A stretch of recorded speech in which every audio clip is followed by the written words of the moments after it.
Yeah, it's, obviously we know the films are coming to an end. You still have 2 more left and you're in the middle of shooting it. But what's it going to be like for you to wake up one morning and go, oh my God, I don't have to go to set and I'm not going to see everybody every day?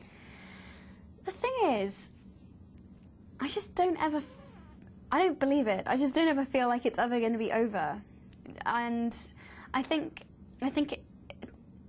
it's going to live on through, new generations of children will keep reading the books, watching the films.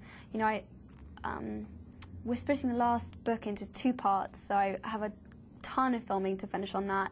And, and then there's the theme park and goodness knows what. So I don't ever feel like I'm not going to feel connected or feel a part of it, if that makes sense. Yeah, definitely, yeah. How helpful has it been for you to be able to go off and do other projects as Daniel has and Rupert, and then you guys come back to set? How has that helped you as an actor? I think it's been really helpful. I think I went off and made a small film for the BBC called Ballet Shoes, and I also made an animated film called The Tale of Despereaux.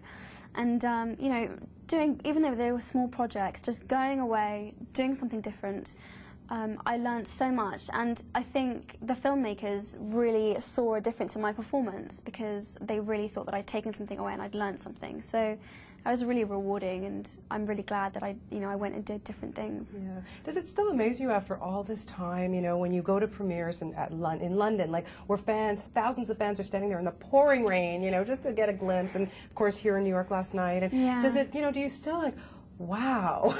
Yeah, I'm amazed, and usually with a film series, you'll watch the first one, it'll be hugely successful, and then, after that point, things start kind of dropping off a bit. The second one's maybe a little bit less successful, the third one, everyone's like, oh, it just was nowhere near as good as the first.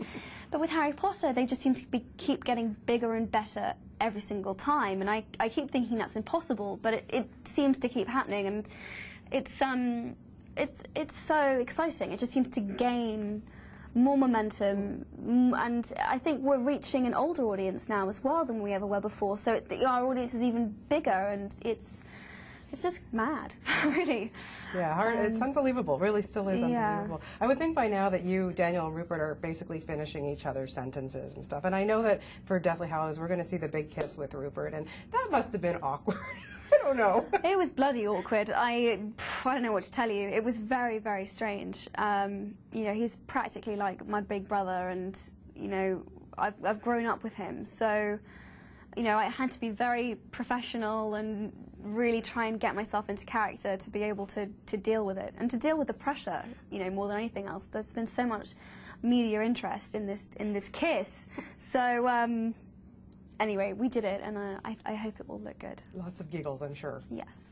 Well, I can't wait. I can't wait, and you're fantastic in this as always. Thank you so much. Thank you so much. Always lovely to talk to you.